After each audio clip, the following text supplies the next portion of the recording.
ನಮಸ್ತೆ ಎಲ್ರಿಗೂ. ಸವಿರುಚಿಯ ಆಟ ಚಾನಲ್ಗೆ ಸ್ವಾಗತ. ಇವತ್ತು ನಾನು ಮಾಡ್ತಿರೋಂಥ ರೆಸಿಪಿ 3 ರೆಸಿಪಿ ಮಾಡ್ತಾ ಇದ್ದೀನಿ ನಾನಿವತ್ತು. ಒಂದು ಮಟನ್ ಸಾರು, ಅಂದರೆ ಗುಡ್ಡೆ ಮಾಂಸ ಬರುತ್ತಲ್ವ, ಎಲ್ಲ ರೀತಿ ಮಟನ್ನು ಇರುತ್ತೆ ಇದರಲ್ಲಿ, ಮೇಕೆದು ಮಟನ್ ಸಾರು, ಮತ್ತು ಚಿಕನ್ದೊಂದು ಫ್ರೈ ಮಾಡ್ತಾ ಇದ್ದೀನಿ, ಮತ್ತು ಮೇಕೆದು ಬ್ಲಡ್ ಬರುತ್ತಲ್ಲ ಅದರಿಂದ ಒಂದು ಡ್ರೈ ಫ್ರೈ ಮಾಡ್ತಾ ಇದ್ದೀನಿ. ತುಂಬ ಈಸಿಯಾಗಿ ಮಾಡ್ಕೋಬೋದು. ಹೇಗೆ ಮಾಡೋದು ಅಂತ ನೋಡ್ಕೊಳ್ಳೋಣ. ಅದಕ್ಕೂ ಮೊದಲು ನನ್ನ ಚಾನಲ್ ಸಬ್ಸ್ಕ್ರೈಬ್ ಮಾಡ್ಕೊಳ್ಳಿ. ಮೊದಲಿಗೆ ನಾನಿಲ್ಲಿ 1.5 kg ಮಾಂಸ ತೊಗೊಂಡಿದ್ದೀನಿ, ಮೇಕೆದು. ಅಂದರೆ ಕಾಲು ಪೀಸು ಎಲ್ಲ ಇದೆ ನೋಡಿ, ತಲೆ, ಕಾಲು, ಮಟನ್ ಎಲ್ಲ ಇದೆ ಇದರಲ್ಲಿ. ಮಟನ್ ತೊಳೆದಿಟ್ಕೊಂಡಿದ್ದೀನಿ. ಇವಾಗ ಒಂದು ಮಿಕ್ಸಿ ಜಾರ್ಗೆ ಒಂದು ಸ್ವಲ್ಪ ಪುದೀನ, ಒಂದು ಸ್ವಲ್ಪ ಶುಂಠಿ, ಒಂದು ಗೆಡ್ಡೆ ಬೆಳ್ಳುಳ್ಳಿ ಬಿಡಿಸಾಕೊಂಡಿದ್ದೀನಿ, ಒಂದು ಈರುಳ್ಳಿನ ಕಟ್ ಮಾಡ್ಕೊಂಡು ಸೇರಿಸ್ಕೊಂಡಿದ್ದೀನಿ. ಇದನ್ನು ಇವಾಗ ಸ್ವಲ್ಪ ನೀರು ಸೇರಿಸ್ಕೊಂಡು ನುಣ್ಣಗೆ ರುಬ್ಕೊಂಬಂದ್ಬಿಡ್ತೀನಿ. ರುಬ್ಬಾಯ್ತು ನೋಡಿ. ಪುದೀನ, ಶುಂಠಿ, ಬೆಳ್ಳುಳ್ಳಿ ಮತ್ತು ಈರುಳ್ಳಿ ಇಷ್ಟನ್ನು ಮಾತ್ರ ರುಬ್ಕೊಂಡಿದ್ದೀನಿ ನಾನು. ಇದೇ ಮಿಕ್ಸಿ ಜಾರ್ಗೆ ಇವಾಗ ನಾನು ತೆಂಗಿನಕಾಯಿ ತುರಿ, ಒಂದು ಚಿಪ್ಪು ತೆಂಗಿನಕಾಯಿ ತುರಿ, ಒಂದು 5ರಿಂದ 6 ಲವಂಗ, ಒಂದು ಪೀಸ್ ಚಕ್ಕೆ ಹಾಕ್ಕೊಂಡು, ಒಂದು ಸಣ್ಣದು ಟೊಮ್ಯಾಟೊ ಕಟ್ ಮಾಡಿಕೊಂಡು ಸೇರಿಸ್ಕೊಂಡಿದ್ದೀನಿ. ಇದಕ್ಕೂ ಕೂಡ ನಾನು ಸ್ವಲ್ಪ ಕೊತ್ತಂಬರಿ ಸೊಪ್ಪು ಮತ್ತು ಸ್ವಲ್ಪ ನೀರು ಸೇರಿಸ್ಕೊಂಡು ರುಬ್ಕೊಂಡ್ಬಿಡ್ತೀನಿ. ಚೆನ್ನಾಗಿ ರುಬ್ಕೋಬೇಕಂದ್ರೆ ನುಣ್ಣಗಾಗಂಗೆ ರುಬ್ಕೋಬೇಕು. ಇದನ್ನು ಕೂಡ ರುಬ್ಕೊಂಡು ಬಂದಿದ್ದೀನಿ ನೋಡಿ, ಇಷ್ಟು ನುಣ್ಣಗಾಗಿದೆ ಇದು. ಇವಾಗ ಇದನ್ನು ಕೂಡ ಸೈಡ್ಗೆ ಎತ್ತಿಟ್ಕೊಂಡ್ಬಿಡೋಣ. ಇವಾಗ ಸ್ಟವ್ ಹಚ್ಕೊಂಡು ಒಂದು ಕುಕ್ಕರ್ ಇಟ್ಕೊಂಡಿದ್ದೀನಿ. ಕುಕ್ಕರ್ ಬಿಸಿ ಆಗ್ತಿದ್ದಂಗೆ ನಾನು ಇಲ್ಲಿ ಒಂದು 2.5 ಸ್ಪೂನಷ್ಟು ಎಣ್ಣೆ ಸೇರಿಸ್ಕೊತಾ ಇದ್ದೀನಿ. ಏನಕ್ಕೆ ಜಾಸ್ತಿ ಎಣ್ಣೆ ಸೇರಿಸಿದ್ದೀನಿ ಅಂದರೆ, ಈ ಮಟನ್ನಲ್ಲಿ ಒಂದೇ ಒಂದು ಪೀಸು ಕೊಬ್ಬಿನಂಶ ಇಲ್ಲ, ಫ್ಯಾಟ್ ಇಲ್ಲ, ಅದರಿಂದ ನಾನು ಎಣ್ಣೆನ 2.5 ಟೇಬಲ್ ಸ್ಪೂನಷ್ಟು ಸೇರಿಸ್ಕೊಂಡಿದ್ದೀನಿ. ಇದಕ್ಕೆ ನಾನು ಪುದೀನ ಸೊಪ್ಪು, ಶುಂಠಿ, ಬೆಳ್ಳುಳ್ಳಿ ಪೇಸ್ಟು ಸೇರಿಸ್ಕೊಂಡಿದ್ದೀನಿ. ಇದಕ್ಕೆ ಇವಾಗ ನಾನು ಸ್ವಲ್ಪ ಅರಿಶಿನದ ಪುಡಿ ಸೇರಿಸ್ಕೊಂಡು ಮಿಕ್ಸ್ ಮಾಡಿಕೊಂಡು ಒಗ್ಗರಣೆನಲ್ಲಿ ಇವಾಗ ನಾನು ಮಟನ್ ತೊಳೆದಿಟ್ಕೊಂಡಿದ್ದೆ ಅಲ್ವಾ, ಇದನ್ನು ಕೂಡ ಸೇರಿಸ್ಕೊತಾ ಇದ್ದೀನಿ. ಅಂದರೆ ಮಟನ್ ತೊಳೆದು ಸೋಸಿಟ್ಕೊಂಡಿದ್ದೆ, ಅದರ ನೀರೆಲ್ಲ ಬಸ್ತಿಟ್ಕೊಂಡಿದ್ದೆ, ಸೇರಿಸ್ಕೊಂಡಾಯಿತು. ಚೆನ್ನಾಗಿ ಒಗ್ಗರಣೆನಲ್ಲಿ ಉರಿಬೇಕು. ಇದರಲ್ಲಿ ನೋಡಿ ಒಂದೇ ಒಂದು ಪೀಸ್ ಕೂಡ ಕೊಬ್ಬಿನಂಶ ಇಲ್ಲ. ಆರೋಗ್ಯಕ್ಕೆ ಒಳ್ಳೆಯದು. ಫ್ಯಾಟ್ ಎಲ್ಲ ಹಾಕ್ಸ್ಕೊಂಬರ್ಬಾರ್ದು ನಾವು ಮಟನ್ ತೊಗೊಂಬಂದಾಗ, ಅದರಿಂದ ನಾನಿಲ್ಲಿ ಫ್ಯಾಟ್ ತೊಗೊಂಡಿಲ್ಲ. ಈಗ ರುಚಿಗೆ ಎಷ್ಟು ಬೇಕೋ ಅಷ್ಟು ಉಪ್ಪನ್ನು ಕೂಡ ನಾನು ಇವಾಗಲೇ ಸೇರಿಸಿದ್ದೀನಿ. ಮಟನ್ಗೆಲ್ಲ ಚೆನ್ನಾಗಿ ಉಪ್ಪು ಹಿಡ್ಕೋಬೇಕು, ಒಳ್ಳೆ ಟೇಸ್ಟ್ ಬರುತ್ತೆ ಅಂದ್ಬಿಟ್ಟು ಇವಾಗಲೇ ನಾನು ಉಪ್ಪು ಸೇರಿಸಿದ್ದೀನಿ.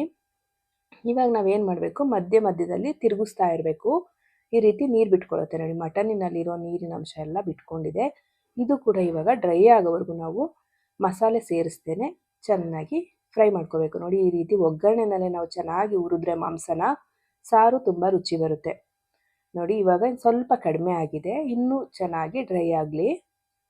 ನೀರಿನ ಅಂಶ ಎಲ್ಲ ಫುಲ್ಲು ಡ್ರೈ ಆಗಿ ಒಗ್ಗರಣೆನಲ್ಲಿ ಮಾಂಸ ಚೆನ್ನಾಗಿ ಬೇಯಬೇಕು. ಅದೇನು ನೀರು ಬಿಟ್ಕೊಂಡಿದೆ ಅದೇ ನೀರಲ್ಲಿ ಚೆನ್ನಾಗಿ ಬೇಯಲಿ ಮಾಂಸ. ನೀರೆಲ್ಲ ಡ್ರೈ ಆಗಿದೆ ಮಟನ್ನಲ್ಲಿ. ಇವಾಗ ನಾನು ಮಸಾಲೆ ಪೌಡ್ರನ್ನ ಸೇರಿಸ್ಕೊಂಡ್ಬಿಡ್ತೀನಿ. ಇಲ್ಲಿ ನಾನು ರುಬ್ಬಿರೋ ಅಂಥ ಮಸಾಲೆನ ಸೇರಿಸ್ಕೊತಾ ಇಲ್ಲ. ಮಾಮೂಲಿಯಾಗಿ ಮನೆಯಲ್ಲಿ ಏನು ಮಸಾಲೆ ಪೌಡ್ರ್ ಇರುತ್ತೆ, ನಾವು ಮಾಡಿಸ್ಕೊಂಡಿರ್ತೀವಲ್ವ ಮಟನ್ಗೆ, ಚಿಕನ್ಗೆಲ್ಲ, ಇದೇ ಪೌಡ್ರನ್ನ ನಾನು ಸೇರಿಸ್ಕೊತಾ ಇದ್ದೀನಿ. 2.5 ಟೇಬಲ್ ಸ್ಪೂನಷ್ಟು ಮಸಾಲೆ ಪೌಡ್ರನ್ನ ನಾನಿಲ್ಲಿ ಸೇರಿಸ್ಕೊಂಡಿದ್ದೀನಿ, ಅಂದರೆ ಸಾಂಬಾರು ಪೌಡ್ರನ್ನ ಸೇರಿಸ್ಕೊಂಡಿದ್ದೀನಿ. ಒಂದ್ಸರಿ ಚೆನ್ನಾಗಿ ಮಿಕ್ಸ್ ಮಾಡ್ಕೊಂಬಿಡೋಣ ಮಟನ್ ಜೊತೆಗೆ. ಉಪ್ಪು ಖಾರ ಎಲ್ಲ ಚೆನ್ನಾಗಿ ಹಿಡಿಯುತ್ತೆ ಮಟನ್ ಅಂದ್ಬಿಟ್ಟು ಮೊದಲೇ ಪೌಡ್ರ್ ಹಾಕಿ ನಾನು ಚೆನ್ನಾಗಿ ಮಿಕ್ಸ್ ಮಾಡ್ಕೊಂಡಿದ್ದೀನಿ. ಇವಾಗ ನಾನು ಕಾಯ್ದು ಮಸಾಲೆ ರುಬ್ಕೊಂಡಿದ್ದೆ ಅಲ್ವಾ, ಇದನ್ನು ಕೂಡ ಸೇರಿಸ್ಕೊಂಡಾಯ್ತು. ಕಾಯಿ ಮಸಾಲೆ ಕೂಡ ಸೇರಿಸ್ಕೊಂಡ್ಮೇಲೆ ನನಗೆ ನೀರು ಎಷ್ಟು ಬೇಕು ಸಾರಿಗೆ ಅಷ್ಟನ್ನ ನಾನು ಸೇರಿಸ್ಕೊತಾ ಇದ್ದೀನಿ. ಒಂದು ಹದವಾಗಿರಲಿ ಸಾರು, ತುಂಬ ತೆಳ್ಳಗಿರೋದು ಬೇಡ, ತುಂಬ ಗಟ್ಟಿನೂ ಬೇಡ. ನೋಡಿ, ಈ ರೀತಿಯಾಗಿ ನಮ್ಗೆ ಎಷ್ಟು ಬೇಕೋ ಅಷ್ಟು ಸಾರು. ಮಟನ್ ಮೇಲೆ 1 ಇಂಚು ನೀರು ಬಂದರೆ ಸಾಕು, ಸಾರು ರುಚಿ ಬರುತ್ತೆ. ತುಂಬ ತೆಳ್ಳು ಮಾಡ್ಕೊಳ್ಳೋದು ಬೇಡ. ನೋಡಿ, ಇವಾಗ ನಾನು ಸ್ವಲ್ಪ ಉಪ್ಪು ಬೇಕು ಅನಿಸುತ್ತೋ ಉಪ್ಪು ಹಾಕ್ಕೊಂಡು ಕುಕ್ಕರ್ ಮುಚ್ಚಿಬಿಟ್ಟು 5 ವಿಷಲ್ ಬರ್ಸ್ಕೊತೀನಿ. 5 ವಿಷಲ್ ಬರಬೇಕು. 5 ವಿಷಲ್ ಬಂದಾಯಿತು ನೋಡಿ. ಇವಾಗ ಮಟನ್ ಸಾರು ರೆಡಿಯಾಗಿದೆ. ನೋಡ್ತಿದ್ದೀರಲ್ಲ ಎಷ್ಟು ಚೆನ್ನಾಗಿದೆ, ಕಲರ್ ಕೂಡ ಬಣ್ಣ ಹಾಕ್ದಾಗ ಕಾಣಿಸ್ತಾ ಇದೆ. ಆದರೆ ಯಾವ ಬಣ್ಣನೂ ಹಾಕಿಲ್ಲ, ಸಾಂಬಾರು ಪೌಡ್ರ್ ಬಿಟ್ಟರೆ ನಾನು. ತುಂಬ ಚೆನ್ನಾಗಿದೆ, ಬೆಂದಿದೆ ಕೂಡ ಮಟನ್ನು. ಸಾರು ಕೂಡ ಅಷ್ಟೇ ಒಂದು ಹದವಾಗಿದೆ, ತುಂಬಾ ಚೆನ್ನಾಗಾಗಿದೆ ಸಾರು ಕೂಡ. ತುಂಬ ಈಸಿಯಾಗಿ ಕೂಡ ಮಾಡ್ಕೊಂಡ್ವಿ ನೋಡಿ, ಎಷ್ಟು ಬೇಗ ಆಗೋಯ್ತಲ್ವಾ. ನೋಡಿ, ಒಂದೇ ಒಂದು ಪೀಸ್ ಕೂಡ ಫ್ಯಾಟ್ ಇಲ್ಲ ಇದರಲ್ಲಿ, ಅಷ್ಟು ಚೆನ್ನಾಗಿದೆ ಮಟನ್. ನಾಟಿ ಮರಿದು ತುಂಬಾ ಚೆನ್ನಾಗಾಗಿದೆ ಸಾರು ಕೂಡ. ಹೇಗೆ ಇವಾಗ ನೋಡಿ, ಪಾತ್ರೆಗೆ ಹಾಕೊಂಡು ತೋರಿಸ್ತೀನಿ ಯಾವ ಥರ ಆಗಿದೆ ಸಾರು ಅಂತ. ನೋಡಿ, ನೋಡೋಕ್ಕೆ ಎಷ್ಟು ಚೆನ್ನಾಗಿ ಕಾಣ್ತಾ ಇದೆ ಅಲ್ವಾ. ಇನ್ನು ಮುದ್ದೆ ಜೊತೆ, ಅನ್ನದ ಜೊತೆ ತಿಂತಾ ಇದ್ರೆ ಎಷ್ಟು ಚೆನ್ನಾಗಿರುತ್ತೆ. ತುಂಬ ಈಸಿಯಾಗಿ ಕೂಡ ಮಾಡ್ಕೋಬೋದು. ನೀವು ಈ ರೀತಿಯಾಗಿ ಒಂದ್ಸಲಿ ಟ್ರೈ ಮಾಡ್ತೀರಾ ಅಂತ ಅನ್ಕೋತೀನಿ. ರೀತಿಯಾಗಿ ನೀವು ಒಂದ್ಸಲಿ ಮಟನ್ ಸಾರು ಮಾಡಿಬಿಟ್ಟು ಹೇಗೆ ಬಂದಿತ್ತು ಅಂತ ನನಗೆ ಕಮೆಂಟ್ ಮಾಡಿ ಹೇಳ್ತೀರಾ ಅಂತ ಅನ್ಕೋತೀನಿ. ಎಷ್ಟು ಈಸಿಯಾಗಿ ಮಾಡಿದ್ವಿ ಅಲ್ವಾ. ಇಷ್ಟೇ ತುಂಬ ಈಸಿಯಾಗಿ ನಾವು ಮಟನ್ ಸಾರನ್ನ ಮಾಡ್ಕೋಬೋದು ಮನೆಯಲ್ಲೇ. ಇವಾಗ ನಾನು ಚಿಕನ್ ಹೇಗೆ ಮಾಡೋದು ಅಂತ ಹೇಳ್ಬಿಡ್ತೀನಿ. ಮಟನ್ ಸಾರ್ದಾಯಿತು, ಇವಾಗ ಚಿಕನ್ ಕೂಡ ಹೇಗೆ ಮಾಡೋದು. ತುಂಬ ಈಸಿಯಾಗಿ ಬ್ಯಾಚುಲರ್ಗಳಂತೂ ಕಣ್ಣು ಮುಚ್ಕೊಂಡು ಮಾಡ್ಬೋದು, ಅಷ್ಟು ಈಸಿಯಾಗಿ ಮಾಡೋದು ತೋರಿಸ್ಕೊಡ್ತೀನಿ. ತುಂಬ ಬೇಗ ಕೂಡ ಆಗೋಗ್ಬಿಡುತ್ತೆ. ಯಾವುದೇ ಪದಾರ್ಥನ ನಾನಿಲ್ಲಿ ರುಬ್ಬಲ್ಲ, ಮಸಾಲೆಗಳನ್ನ ರುಬ್ಬಿ ಹಾಕಿ ಚಿಕನ್ ಫ್ರೈ ಮಾಡಬೇಕು ಅಂತ ಏನಿಲ್ಲ. ತುಂಬ ಈಸಿಯಾಗಿ ಹೇಗೆ ಮಾಡೋದು ಅಂತ ಹೇಳ್ಕೊಡ್ತೀನಿ. 5ರಿಂದ 6 ನಿಮಿಷ ಸಾಕು ಇಲ್ಲಿ ನಾನು ಚಿಕನ್ ಫ್ರೈ ಮಾಡೋದಕ್ಕೆ. ತುಂಬ ಈಸಿಯಾಗಿ ಮಾಡ್ಕೋಬೋದು. ಇವಾಗ ನಾನಿಲ್ಲಿ 1/4 kg ಚಿಕನ್ ತೊಗೊಂಡಿದ್ದೀನಿ. ಇವತ್ತು ವಿತ್ ಸ್ಕಿನ್ನೇ ತೊಗೊಂಡಿದ್ದೀನಿ ನಾನು. ತೊಳೆದ್ಬಿಟ್ಟು ನೀರೆಲ್ಲ ಚೆನ್ನಾಗಿ ಸೋಸ್ಕೊಂಡು ನಾನು ಒಂದು ಪಾತ್ರೆಗೆ ಚಿಕನ್ನ ಸೇರಿಸ್ಕೊಂಡಿದ್ದೀನಿ. ಇದಕ್ಕೆ ನಾನು ಒಂದು ಅರ್ಧ ಟೇಬಲ್ ಸ್ಪೂನಷ್ಟು ಅರಿಶಿನದ ಪುಡಿನೂ ಕೂಡ ಸೇರಿಸ್ಕೊಂಡಿದ್ದೀನಿ. ಇದಾದಮೇಲೆ ನಾನು ಒಂದು 50 ml ಅಂದರೆ ಚಿಕ್ಕ ಕಪ್ಪಲ್ಲಿ 1 ಕಪ್ಪು ಮೊಸರು ಕೂಡ ಸೇರಿಸ್ಕೊಂಡಿದ್ದೀನಿ. ಮೊಸರನ್ನ ಏನಕ್ಕೆ ಸೇರಿಸ್ತೀವಿ ಅಂದರೆ ಚಿಕನ್ನು ಸಾಫ್ಟ್ ಆಗಲಿ ಅಂತ. ಇದ್ರ ಜೊತೆಗೆ ನಾನು ಚಿಕನ್ ಮಸಾಲ ಕೂಡ 1.5 ಟೇಬಲ್ ಸ್ಪೂನಷ್ಟು ಸೇರಿಸ್ಕೊಂಡಿದ್ದೀನಿ. ಮನೇಲಿ ಮಾಡಿರೋ ಚಿಕನ್ ಪೌಡ್ರ್ ಆಗಿರೋದ್ರಿಂದ 1.5 ಟೇಬಲ್ ಸ್ಪೂನಷ್ಟು. ನೀವು ಅಂಗಡಿ ಪೌಡ್ರ್ ಆದರೆ ನೋಡ್ಕೊಂಡು ಸೇರಿಸ್ಕೊಳ್ಳಿ. ಇವಾಗ ನಾನು ಇದಕ್ಕೆ ಉಪ್ಪು ಕೂಡ ಸೇರಿಸಿದ್ದೀನಿ, ಮತ್ತು ಮಸಾಲೆನೂ ಸೇರಿಸಿ ಆಯ್ತಲ್ವ. ಇವಾಗ ಇದಕ್ಕೆ ಉಪ್ಪು, ಹುಳಿ, ಖಾರ ಎಲ್ಲ ಬಿದ್ದಿದೆ ಈ ಚಿಕನ್ಗೆ. ಚೆನ್ನಾಗಿ ಒಂದ್ಸರಿ ಕಲಸಿ ಇಟ್ಬಿಡೋಣ. ನೋಡಿ, ಚೆನ್ನಾಗಿ ಎಲ್ಲ ಪೀಸ್ಗೂ ನನಗೆ ಮಸಾಲೆ ಇಳಿಬೇಕು. ಆವಾಗ ಚೆನ್ನಾಗಿ ಸಾಫ್ಟ್ ಆಗುತ್ತೆ ಚಿಕನ್ ಕೂಡ, ಮತ್ತು ರುಚಿ ಕೂಡ ಬರುತ್ತೆ. ನೋಡಿ, ಈ ರೀತಿಯಾಗಿ ಚೆನ್ನಾಗಿ ಮಿಕ್ಸ್ ಮಾಡಬೇಕು. ಎಲ್ಲ ಪೀಸ್ಗೂ ಉಪ್ಪು ಖಾರ ಹಿಡಿಬೇಕು. ನೋಡಿದ್ರಿ ಅಲ್ಲ ಯಾವ ರೀತಿ ಕಲಸಿದ್ದೀನಿ ಅಂತ. ಕಲಿಸ್ಬಿಟ್ಟು ಒಂದು 10 ನಿಮಿಷ ಇಟ್ಬಿಡೋಣ. 10 ನಿಮಿಷಕ್ಕಿಂತ ಜಾಸ್ತಿ ಇಟ್ರೂ ಚೆನ್ನಾಗಿರುತ್ತೆ. ನಾನಿಲ್ಲಿ ಒಂದು 10 ನಿಮಿಷ ಇಡ್ತಾಯಿದ್ದೀನಿ. ಮುಚ್ಚಿಟ್ಬಿಡ್ತೀನಿ. 10 ನಿಮಿಷ ಆದಮೇಲೆ ನಾವಿಲ್ಲಿ ಸ್ಟವ್ ಹಚ್ಕೊಂಡು ಒಂದು ಪಾತ್ರೆ ಇಟ್ಕೊಂಡಿದ್ದೀನಿ. ಪಾತ್ರೆನಲ್ಲಾದರೂ ಮಾಡ್ಕೋಬೋದು, ಕುಕ್ಕರಲ್ಲಾದರೂ ಮಾಡ್ಕೋಬೋದು. ಇಲ್ಲಿ ನಾನು ಕುಕ್ಕರ್ ಉಪಯೋಗಿಸ್ಕೊತಾ ಇದ್ದೀನಿ. ಆದರೆ ಮುಚ್ಚಲ್ಲ, ಕುಕ್ಕರ್ ವಿಷಲ್ ಹಾಕಲ್ಲ.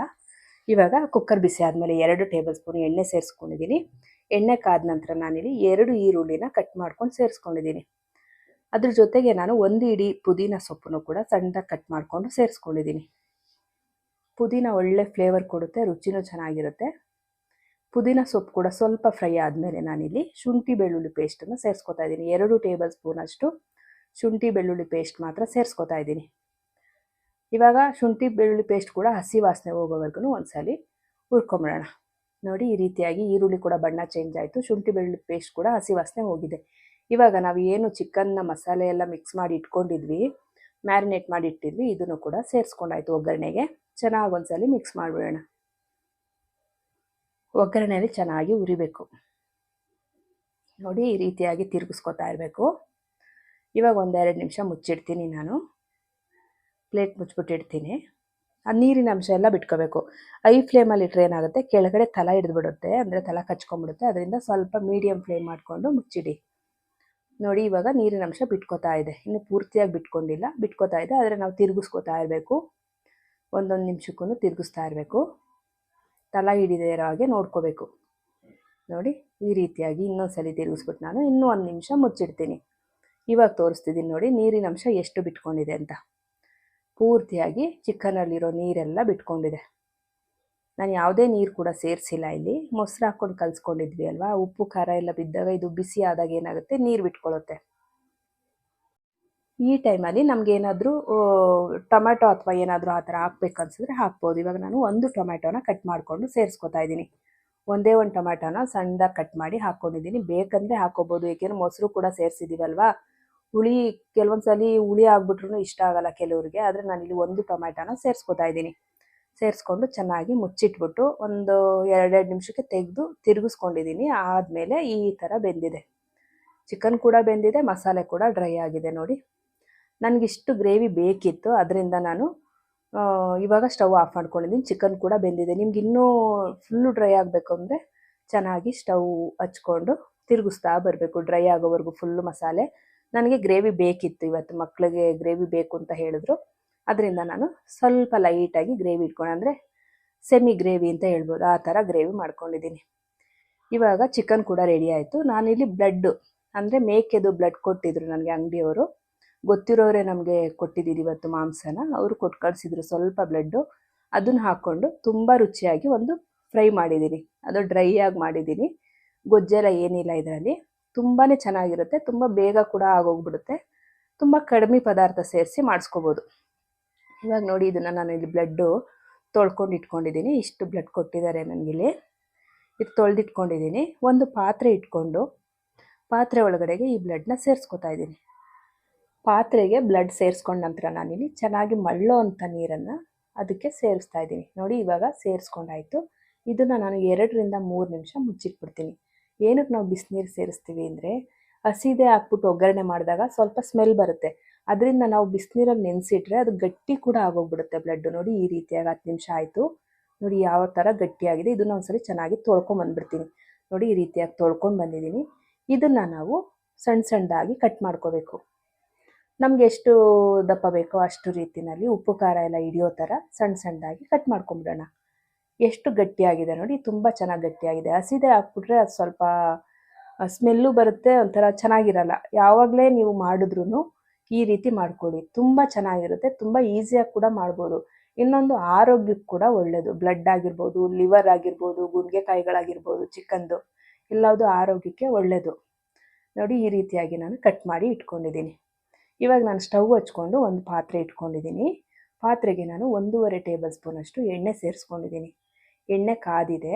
ಇವಾಗ ನಾನು ಸ್ವಲ್ಪ ಕರಿಬೇವಿನ ಸೊಪ್ಪು ಕೂಡ ಸೇರಿಸ್ಕೊಂಡಿದ್ದೀನಿ. ಅದ್ರ ಜೊತೆಗೆ 2 ಹಸಿಮೆಣಸಿನ್ಕಾಯಿನ ಉದ್ದಕ್ಕೆ ಕಟ್ ಮಾಡ್ಕೊಂಡು ಸೇರಿಸ್ಕೊಂಡಿದ್ದೀನಿ. ಇದ್ರ ಜೊತೆಗೆ ನಾನಿವಾಗ 2 ಈರುಳ್ಳಿನ ಸಣ್ಣ ಸಣ್ಣದಾಗಿ ಉದ್ದಕ್ಕೆ ಹೆಚ್ಕೊಂಡು ಹಾಕ್ಕೊಂಡಿದ್ದೀನಿ.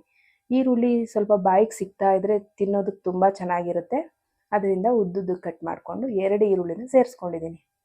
ಈರುಳ್ಳಿ ಕೂಡ ಸೇರಿಸಾಯಿತು. ಇವಾಗ ನಾನು ಇದ್ರ ಜೊತೆಗೆ ಸ್ವಲ್ಪ ಪುದೀನ ಸೊಪ್ಪನ್ನು ಕೂಡ ಸೇರಿಸ್ಕೊತಿದ್ದೀನಿ. ಇಲ್ಲಿ ಯಾವುದೇ ಮಸಾಲೆನ ರುಬ್ತಾ ಇಲ್ಲ, ಎಲ್ಲದನ್ನು ಹಾಗೆ ಕಟ್ ಮಾಡ್ಕೊಂಡು ಹಾಕ್ಕೊಳ್ಳೋದು.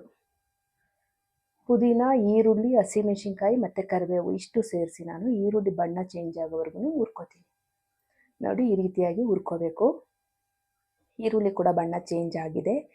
ಇವಾಗ ನಾನು ಸ್ವಲ್ಪ ಅರಿಶಿನ ಸೇರಿಸ್ಕೊತಿದ್ದೀನಿ. 1/4 ಟೀ ಸ್ಪೂನಷ್ಟು ಅರಿಶಿನ ಸೇರಿಸ್ಕೊಂಡಿದ್ದೀನಿ. ಏಕೆಂದರೆ ಸ್ವಲ್ಪನೇ ಬ್ಲಡ್ ಇರೋದ್ರಿಂದ, ಇಲ್ಲಿ ಕಡಿಮೆ ಪದಾರ್ಥ ಮಾಡ್ತಿರೋದ್ರಿಂದ ಸ್ವಲ್ಪ ಅರಿಶಿನ ಸೇರಿಸ್ಕೋಬೇಕು. ಇವಾಗ ಇದಕ್ಕೆ ನಾನು ಕಟ್ ಮಾಡ್ಕೊಂಡಿದ್ದಂತಹ ಬ್ಲಡ್ ಏನು ಕಟ್ ಮಾಡಿ ಇಟ್ಕೊಂಡಿದ್ದೀನಿ ಇದನ್ನು ಕೂಡ ಸೇರಿಸ್ಕೊಂಡಿದ್ದೀನಿ. ಚೆನ್ನಾಗಿ ಫ್ರೈ ಮಾಡ್ಕೋಬೇಕು. ನೋಡಿ ಈ ರೀತಿಯಾಗಿ ಚೆನ್ನಾಗಿ ಫ್ರೈ ಮಾಡ್ಕೋಬೇಕು.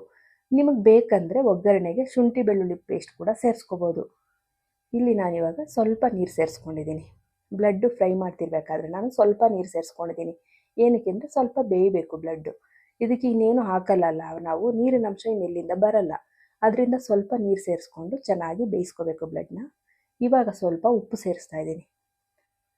ಉಪ್ಪು ನಮಗೆ ಎಷ್ಟು ಬೇಕೋ ಅಷ್ಟು ನೋಡ್ಕೊಂಡು ಇವಾಗ ಸ್ವಲ್ಪ ಸೇರಿಸಿದ್ದೀನಿ. ನಾನು ಮತ್ತೆ ಲಾಸ್ಟಲ್ಲೂ ಸ್ವಲ್ಪ ಸೇರಿಸ್ಕೊತೀನಿ. ಇವಾಗ ನಾನು ಮಸಾಲ ಸೇರಿಸ್ಕೊತಾ ಇದ್ದೀನಿ. ಚಿಕನ್ ಮಸಾಲನಾದ್ರೂ ಸೇರಿಸ್ಕೋಬೋದು, ಮಟನ್ ಮಸಾಲ ಸೇರಿಸ್ಕೋಬೋದು, ಅಥವಾ ಮನೆಯಲ್ಲೇ ಮಾಡಿ ಇಟ್ಕೊಂಡ್ರೆ ಸಾಂಬಾರು ಮಸಾಲ ಸೇರಿಸ್ಕೋಬೋದು. ಇಲ್ಲ ಅಂದರೆ ಗರಂ ಮಸಾಲ ಮತ್ತು ಅಚ್ಚ ಖಾರದ ಪುಡಿ ಮತ್ತು ಧನಿಯಾ ಪುಡಿನ ಸೇರಿಸ್ಕೋಬೋದು. ನಾನಿಲ್ಲಿ ಸಾಂಬಾರು ಮಸಾಲ ಅಂತ ಸೇರಿಸ್ಕೊಂಡಿದ್ದೀನಿ. ಇದ್ರ ಜೊತೆಗೆ ನಾನು ಸ್ವಲ್ಪ ಕಾಳು ಮೆಣಸು ಪೌಡ್ರು ಸೇರಿಸ್ಕೊಂಡಿದ್ದೀನಿ. ಕಾಳು ಮೆಣಸನ್ನ ಪುಡಿ ಮಾಡ್ಕೊಂಡು ಸೇರಿಸ್ಕೊಂಡಿದ್ದೀನಿ. ಒಂದು 4-5 ಮೆಣಸು ಕಾಳು. ಇವಾಗ ನಾನು ಏನು ಮಾಡ್ತೀನಿ, ಇದಕ್ಕೆ ನೀರಿನ ಅಂಶ ಎಲ್ಲ ಹೋಗಿದೆ ನೋಡಿ. ಇವಾಗ ನಾನು ಇದಕ್ಕೆ 3 ಮೊಟ್ಟೆಗಳನ್ನ ಸೇರಿಸ್ತಿದ್ದೀನಿ. ಮೊಟ್ಟೆ ಹಾಕಿದ್ರೇ ತುಂಬ ರುಚಿ ಬರುತ್ತೆ. ನಿಮಗೆ ಮೊಟ್ಟೆ ಹಾಕಲಿಲ್ಲ ಅಂದರೆ ಕಾಯಿ ತುರಿ ಬರುತ್ತಲ್ವ, ತೆಂಗಿನಕಾಯಿ ತುರಿ, ಇದನ್ನು ಕೂಡ ಸೇರಿಸ್ಕೋಬೋದು. ನಾನಿಲ್ಲಿ 3 ಮೊಟ್ಟೆಗಳನ್ನ ಸೇರಿಸಿ ಇದಕ್ಕೆ ಸ್ವಲ್ಪ ಉಪ್ಪು ಹಾಕಬೇಕು. ಇವಾಗ ಮೊಟ್ಟೆ ಹಾಕಿದ್ಮೇಲೆ ಸ್ವಲ್ಪ ಉಪ್ಪು ಹಾಕ್ಕೊಂಡು ಚೆನ್ನಾಗಿ ಮಿಕ್ಸ್ ಮಾಡ್ಕೋಬೇಕು. ನಾವು ಆವಾಗಲೇ ಹಾಕಿರೋದು ಬ್ಲಡ್ಗೆ ಎಷ್ಟು ಬೇಕೋ ಅಷ್ಟು ಮಾತ್ರ ಉಪ್ಪು ಹಾಕಿದ್ದೀವಿ. ಇವಾಗ ಸ್ವಲ್ಪ ಉಪ್ಪು ಸೇರಿಸ್ಕೊಂಡು ಚೆನ್ನಾಗಿ ಈ ಮೊಟ್ಟೆ ಎಲ್ಲ ಫುಲ್ಲು ಡ್ರೈ ಆಗೋವರೆಗೂ, ನೀರಿನ ಅಂಶ ಎಲ್ಲ ಹೋಗೋವರೆಗೂ ನಾವು ಮಿಕ್ಸ್ ಮಾಡ್ಕೋಬೇಕು. ನೋಡಿ ಯಾವ ರೀತಿ ಮಿಕ್ಸ್ ಮಾಡ್ಕೋತಿದ್ದೀನಿ ಅಂತ ಗೊತ್ತಾಗುತ್ತೆ ನಿಮಗೆ. ಸ್ವಲ್ಪ ಕೂಡ ನೀರಿನ ಅಂಶ ಇಲ್ಲ. ಚೆನ್ನಾಗಿ ರೆಡಿ ಆಯಿತು ಫ್ರೈ. ಎಷ್ಟು ಚೆನ್ನಾಗಾಯಿತು ನೋಡಿ. ತುಂಬ ಈಸಿಯಾಗಿ ಮಾಡ್ಕೋಬೋದು. ತಿನ್ನಕ್ಕಂತೂ ರುಚಿಯಾಗಿರುತ್ತೆ. ಲಾಸ್ಟಲ್ಲಿ ನಾನು ಸ್ವಲ್ಪ ಕೊತ್ತಂಬರಿ ಸೊಪ್ಪನ್ನ ಸೇರಿಸ್ಕೊಂಡಿದ್ದೀನಿ. Stove off ಮಾಡ್ಕೊಂಬಿಡೋಣ. ಚೆನ್ನಾಗಿ ಬೆಂದಿದೆ ನೋಡಿ, ಎಷ್ಟು ಚೆನ್ನಾಗಿ ಬೆಂದಿದೆ, ಎಷ್ಟು ಚೆನ್ನಾಗಿ ರೆಡಿಯಾಗಿದೆ ಅಂತ. ತುಂಬ ರುಚಿಯಾಗಿರುತ್ತೆ. ನೀವು ಒಂದು ಸಲ ಮಾಡ್ಕೊಳ್ಳಿ. ಈಗೇನೋ ಒಂದು ಅಡುಗೆ ಮಾಡಿರ್ತೀವಿ, ನಾನ್ ವೆಜ್ ತಿನ್ನಬೇಕು ಅನ್ಸುತ್ತೆ, ವೆಜ್ ಮಾಡಿಬಿಟ್ಟಿರ್ತೀವಿ. ಈ ಥರ ಒಂದೇ ಒಂದು ಸ್ವಲ್ಪ ಬ್ಲಡ್ ತೊಗೊಂಬಂದು 50 ರೂಪಾಯಿ 100 ರೂಪಾಯಿಗೆಲ್ಲ ಕೊಡ್ತಾರೆ ಬ್ಲಡ್ಡು, ಮೇಕೆದು. ತೊಗೊಂಬಂದು ಮಾಡ್ಕೋಬೋದು ಈ ರೀತಿ ಪಲ್ಯ ಎಲ್ಲ. ತುಂಬಾ ಚೆನ್ನಾಗಿರುತ್ತೆ. ತುಂಬ ಈಸಿಯಾಗಿ ಕೂಡ ಮಾಡ್ಕೋಬೋದು. ನೀವು ಈ ಥರ ಟ್ರೈ ಮಾಡ್ತೀರಾ ಅನ್ಕೋತೀನಿ. ಹೇಗೆ ಬಂದಿತ್ತು ಅಂತ ನನಗೆ ಕಮೆಂಟ್ ಮಾಡಿ ಹೇಳಿ. ಇಷ್ಟೊತ್ತು ತಾಳ್ಮೆಯಿಂದ ನನ್ನ ವೀಡಿಯೋ ನೋಡಿದ್ದಕ್ಕೆ ತುಂಬಾ ಥ್ಯಾಂಕ್ ಯು. ನನ್ನ ಚಾನಲ್ ಸಬ್ಸ್ಕ್ರೈಬ್ ಮಾಡಿಲ್ಲ ಅಂತ ಅಂದರೆ ಯಾರಾದರೂ ಸಬ್ಸ್ಕ್ರೈಬ್ ಮಾಡ್ಕೊಳ್ಳಿ, ಲೈಕ್ ಮಾಡಿ, ಶೇರ್ ಮಾಡಿ, ಕಮೆಂಟ್